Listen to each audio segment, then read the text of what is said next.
Buenas tardes, mi nombre es Jesús León y la plática que voy a dar es al respecto de aplicaciones de la espectroscopía Mosbaugh en la ciencia de material. Entonces, básicamente, estas son las tres tipos de interacciones que podemos encontrar cuando uno hace espectroscopía Mosbaugh. En un resumen, eh, muy resumido, es una síntesis, porque la teoría es bastante vasta y bastante amplia, como en la primera sesión del día de hoy pudieron dar una idea, pero que de una manera un poco resumida, tratando de sacar la esencia de esa teoría, es que o identificar tres tipos de respuesta a la hora que uno hace espectroscopía Mozart. Es corrimiento isomérico, normalmente lo vamos a encontrar como delta o IS, otro denominado como desdoblamiento cuadripolar eléctrico, que lo vamos a anotar como delta Q, QS, y uno más denominado hacia el efecto Zeeman nuclear, que tiene que ver, vamos a anotar con H o B y perfil. Cada uno de los tres, pues el primero, el corrimiento isomérico, nos dará una información de los electrones de valencia alrededor del núcleo de hierro en la muestra. Entonces, de alguna manera, de una forma indirecta, podemos determinar el estado de valencia del núcleo de hierro. El núcleo Mosbauer en general es una espectroscopía nuclear. El desdoblamiento cuadripolar eléctrico nos dará información indirecta de cómo está la distribución de la densidad de carga alrededor del núcleo y de alguna manera nos podrá decir cómo es que se configura esta distribución de densidad de carga. Y el efecto Zeeman pues nos podría dar información de alguna manera de un material magnético, ¿no? Entonces lo que voy a presentar a continuación, estudios de caso, ejemplos, en donde yo pretendo que con esos ejemplos se vea de qué manera repercute la espectroscopía Mosbaugh en ciencia de materiales y en general en su aportación hacia su interpretación. Entonces, esta primera parte, te digo, 2% la abundancia natural del isótopo de hierro 57, que estará relacionado con la sensibilidad de detección por espectroscopía Mosbaugh. Eh, para hacer espectroscopía necesitamos un isótopo radioactivo que será el cobalto 57, el cual va a decaer a hierro 57, y es ahí donde obtenemos la contribución de emisión del gamma, es decir, una fuente que esté radiando, ¿no? Y entonces todo aquello que tenga hierro 57 lo podremos observar por un proceso de resonancia. Entonces, se muestra en pantalla la estructura de la selenita de bismuto hierro y lo que quiero hacer notar es pues lo abundante de los otros elementos respecto del hierro. Tenemos 25, en este compuesto, tenemos 25 átomos de bismuto por, y 39 de oxígeno por cada hierro que va a estar presente en esta estructura. El radio iónico del bismuto y del oxígeno son del orden de 100 picómetros, mientras que el radio iónico del hierro está alrededor de 70 picómetros. Hay una diferencia considerable en tamaño. Entonces se muestra aquí en el funcionamiento de esta estructura, de esta fase que se prepara, y se observa que hay una pequeña contribución, siendo muy quisquilloso, el requerimiento nos permite agarrar una pequeña contribución de óxido de bismuto que es precursor por el proceso de síntesis que haya llevado a la obtención de este compuesto. Entonces, ¿qué va a suceder? Según los resultados de refinamiento, bueno, habrá un número determinado del óxido de bismuto, 4% en masa, ¿no? Obviamente. Pero, ¿qué es lo que vamos a tener aquí ahora a continuación? Del total de una muestra que se quiera analizar por Mosbaugh, del hierro total que contenga, solamente de forma natural ocurre el hierro 57 en un 2%. Entonces, de este hierro que se presenta aquí en la estructura eh, de la selenita de bismuto, el total, ¿no? Solo 2% de este total, aproximadamente, ¿no? Estadísticamente, podría ser hierro 57, el cual nos podría dar eh, la herramienta para poder hacer espectroscopía Mosbaum. Entonces, ¿qué sucede, no? Que si nosotros hacemos el estudio de espectroscopía Mosbaum de este compuesto explícitamente, es decir, estas son condiciones experimentales reales que hicimos en el laboratorio, es una exposición de 3 meses de una fuente de 2 años de edad. La vida media de la fuente es de 270 días, aproximadamente 272, pero que en ese entonces ya tenía 2 años de edad, ¿no? Es decir, ya había pasado una caída en su actividad considerable. Sin embargo, se dejó en una exposición de 3 meses en el espectrómetro y no se obtuvo una señal Mossbauer de ese compuesto. A diferencia, ¿no? de algunas otras técnicas, la espectroscopía Mossbauer no es como que uno pueda apagar el espectrómetro. Tenemos una fuente radiactiva que decae, esté en uso el equipo o no esté el uso del equipo.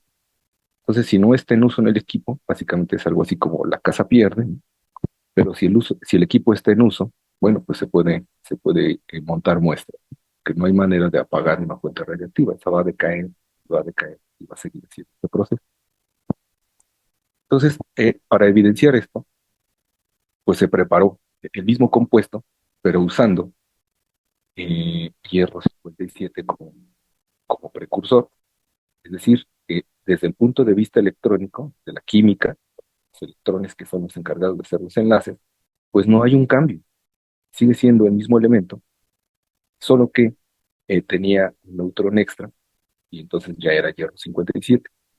Y entonces al poner hierro 57 directo sobre la muestra, pues ya no era el 2%, sino es toda la contribución directa que nos va a dar la respuesta de resonancia para poder obtener la señal más baja. Entonces, en 8 días, con la misma fuente, mismas condiciones, fuimos capaces de observar una señal más baja y que estos,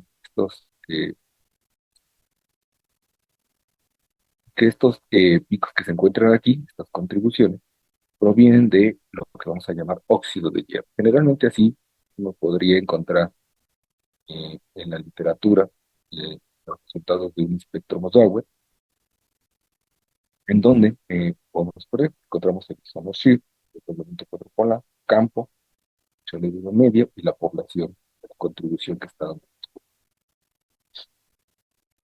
Entonces, en este caso, ¿no? Los parámetros Mosauer en doblete que hacen referencia a el compuesto que estábamos buscando y el sexteto que se denomina en sí a estas 6 señales que están presentes se denomina para óxido de hierro, ¿no? Entonces, eso va de la mano con lo que habíamos observado por acá, ¿no? Habíamos observado que había una muy, muy ligera contribución de bismuto y que entonces debería haber, o sea, una contribución de óxido sobrante. Si sobra bismuto, debe sobrar óxido de hierro, porque de eso partimos de óxidos de bismuto y hierro para darle lugar a la formación de la selenita. Entonces, dicho esto, pues esa es una primera consideración para la espectroscopía Mosbaum, es decir, hay que tener en cuenta que si la muestra tiene muy poco hierro, a lo mejor no es posible que se pueda observar, incluso teniendo hierro. Digo, en estas condiciones son muy especiales. Y lo otro que podríamos decir al respecto es que es una técnica muy quisquillosa, en donde aparentemente yo podría tener una fase pura, digamos, podría tener una monofase en difracción de rayos X, y que cuando voy y pongo la muestra en Mossbauer, me puede salir una o más fases que ya no están presentes, que no se veían en rayos X, pero debido a al alcance de resolución de la técnica Mossbauer, pueden llegar a verse. ¿Está?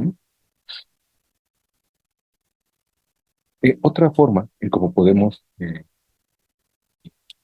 ver las aplicaciones de la espectroscopía Mossbauer, pues es como una técnica complementaria para análisis de distribución catiónica en sólidos cristalinos y que de alguna manera también nos puede decir algo respecto de vacancias, ¿sí? Entonces, se muestra aquí en pantalla una estructura de un pirocloro. Un pirocloro es un elemento cristalino que es de estructura cúbica y que está ordenado en dos sitios principalmente, unos que están en una coordinación octaédrica y unos que están en una coordinación que vamos a llamar de un cubo distorsionado. Hay dos sitios de hierro y ese sería el espectro Mossbauer de un pirocloro, este elemento que está aquí, que tiene hierro, un pirocloro con contribución de hierro, y que sale algo así de esta manera. Salen tres contribuciones y que entonces hay que empezar a desglosar de dónde pueden salir esas tres contribuciones.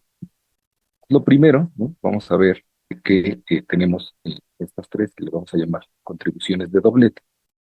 Doblete uno tiene un parámetro de isomer shift de 0.37, un desdoblamiento de 0.5, contribución del 85% y un ancho de línea de 0.38. Me voy a quedar con estas dos para poder mencionar el punto que quiero destacar. Entonces, el doblete 2, ¿no?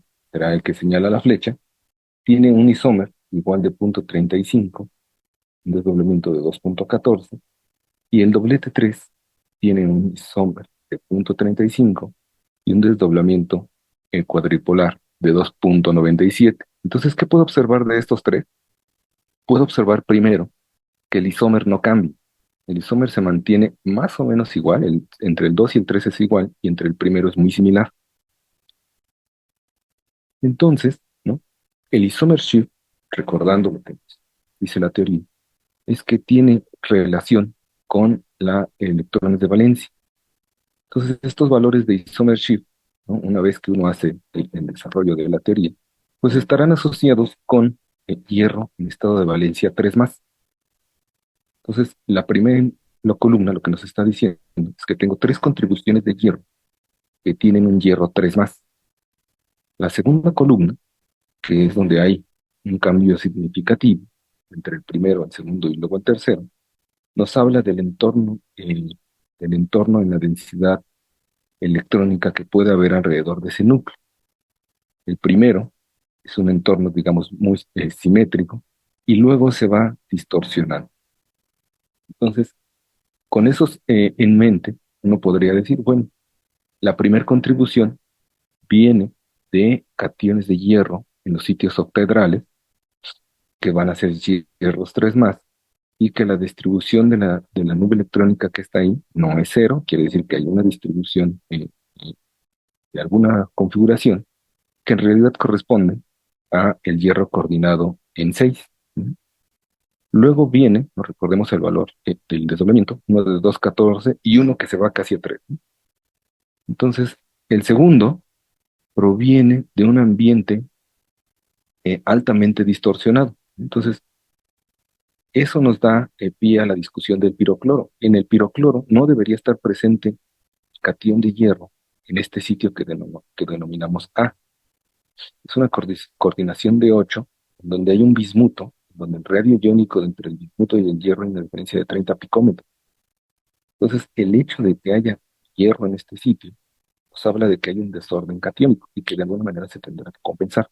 Mossbauer nos dice que sí está presente, entonces nos da un margen muy pequeño para contradicción, ¿no? Hay hierro ahí, básicamente lo que nos está diciendo. Y luego nos vuelve a decir que hay una contribución muy similar, pero cuya nube electrónica está todavía más desordenada. Y eso podríamos verlo como las vacancias que se están produciendo para poder estabilizar este desorden catiónico que tiene la estructura.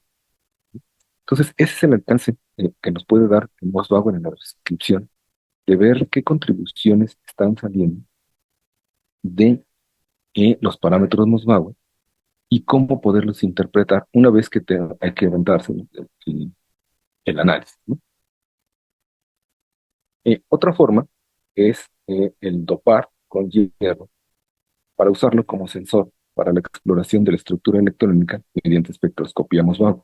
Entonces, empecé diciendo, en la discusión, en la plática, diciendo que es necesario que haya hierro 57 presente en la muestra.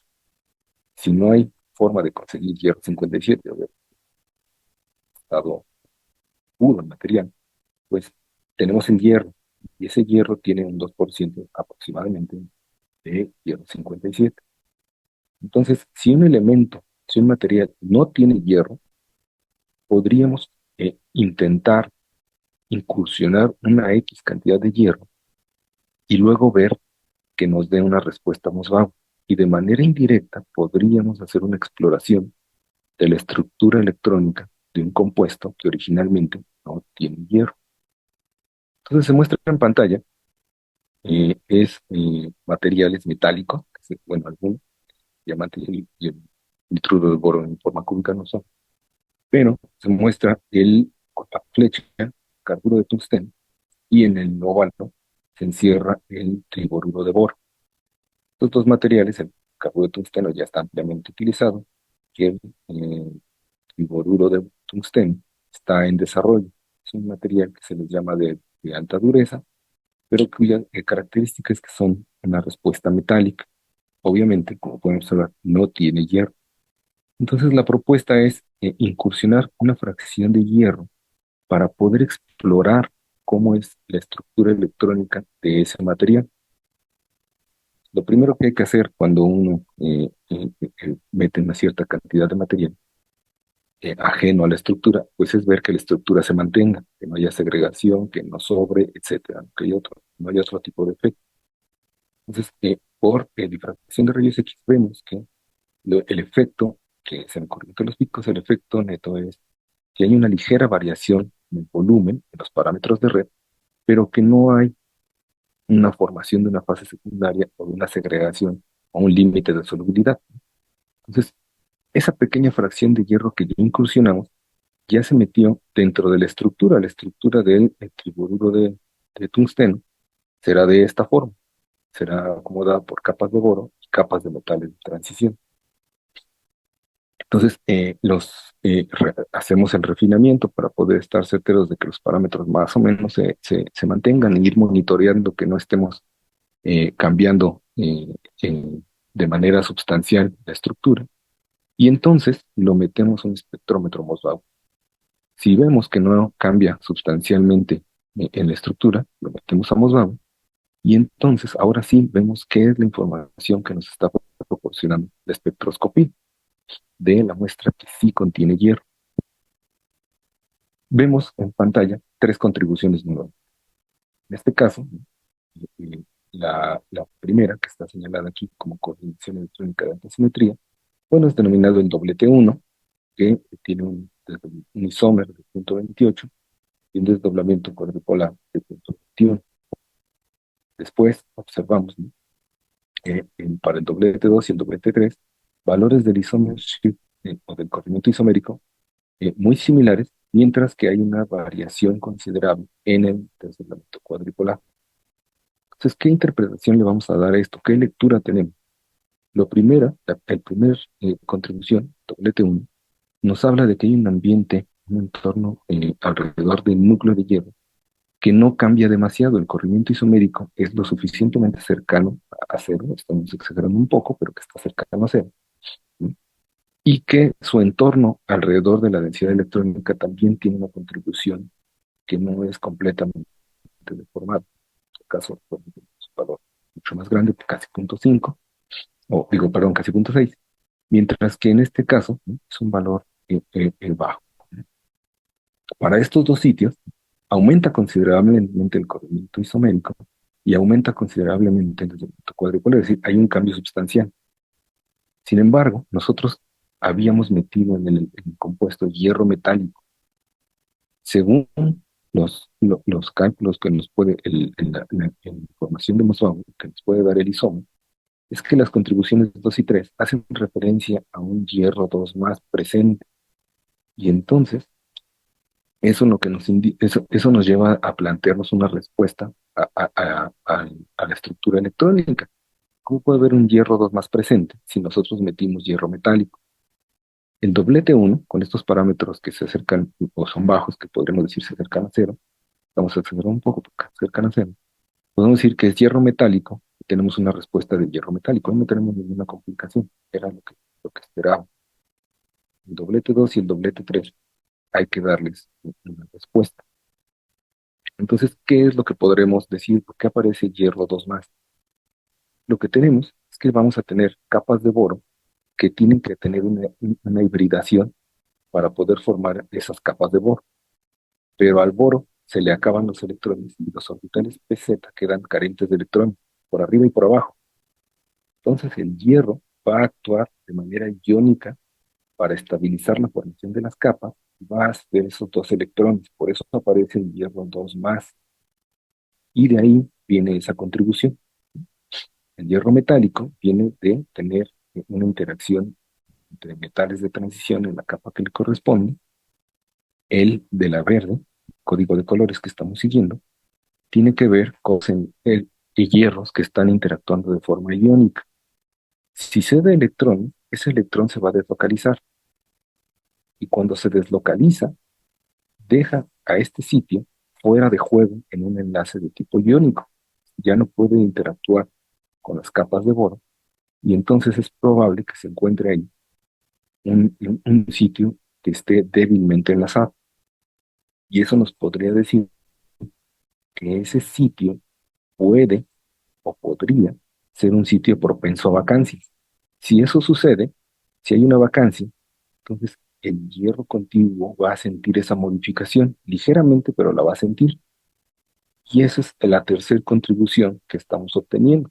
El código de colores es esta contribución de tipo doblete que aumenta el valor del desdoblamiento cuadrupolar porque aumenta la deformación de la nube electrónica alrededor del hierro que estamos poniendo aquí como azul.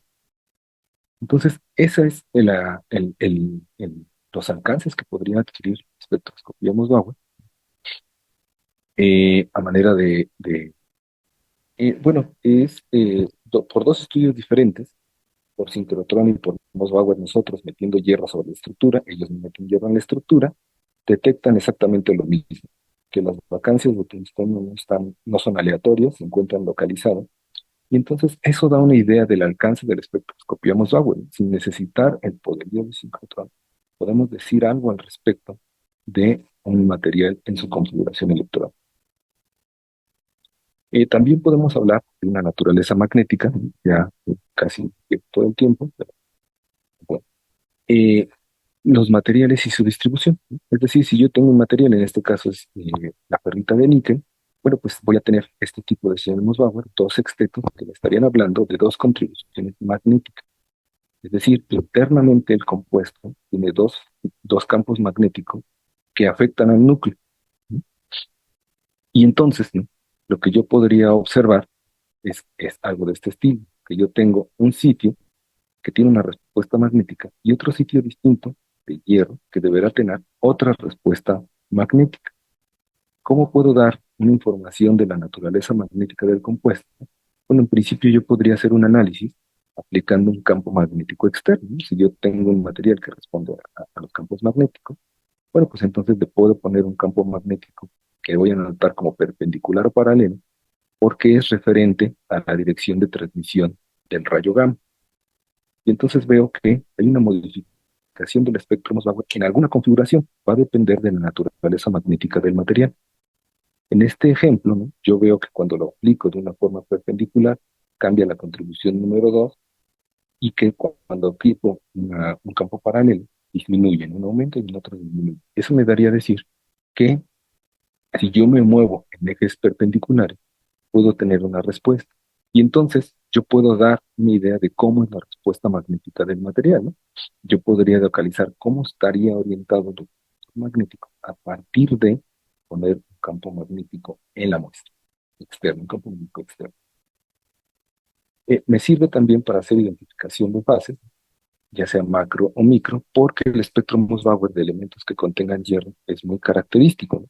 Si ustedes han intentado hacer una caracterización entre magnetita y hematita, los dos que se muestran aquí, van a ver que es extremadamente complicado, pero que en principio, por espectroscopía Mosbauer, yo puedo ver una diferencia entre esas fases. Esta es la respuesta de un espectro Mosbauer de magnetita y este es un espectro Mosbauer de magnetita. Aquí tengo la capacidad para hacer una para poder resolver de qué fase estaría yo hablando.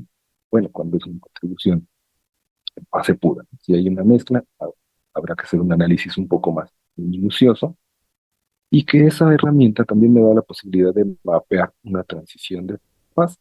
Si yo tengo un espectro Mosbauer y veo que puedo cambiar ciertas condiciones, cambiando esas condiciones veo que se modifica, bueno, pues en ese interés porque estoy haciendo un cambio de fase.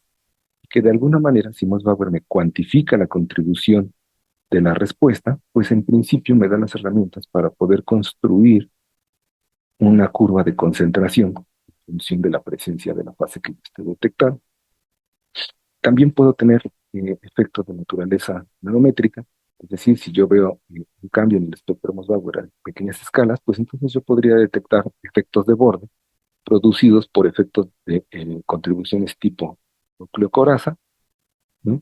Y que también en principio, ¿no? Materiales magnéticos, como la magnetita, por ejemplo, que ya presenté su espectro Mosbauer, si empiezo a disminuir su tamaño a escalas nanométricas, yo tendría esta respuesta, un cambio considerable entre la magnetita en bulto y la magnetita nanométrica, respuesta Mosbauer, y que proviene pues del comportamiento de efectos de tamaño, ¿no? Básicamente de la respuesta superparamagnética por efectos de monodominios magnéticos que se forman dentro de las nanopartículas y que va de la mano con estudios que se pueden hacer de magnetización, ¿no? La respuesta, este es un espectro modelo de magnetita a temperatura ambiente, esta es la misma muestra medida en estudios de magnetización a temperatura ambiente, y que si tengo la capacidad de leer el espectro Mosbauer variando la temperatura, pues podría construir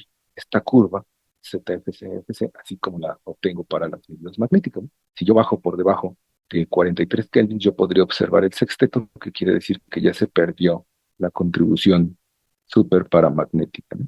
Y que finalmente también puedo hablar de morfologías, ¿no? Ya en escalas nano. Yo puedo tener esta respuesta super paramagnética haciendo referencia a una morfología y que el mismo compuesto me puede dar una respuesta diferente solo porque cambian la morfología entre pelotitas, bueno, en este caso partículas cuasi esféricas, a bar, ¿sí? Entonces, eso es básicamente, de forma muy rápida, lo que podría proporcionarles espectroscopía Mosbauer, ¿no?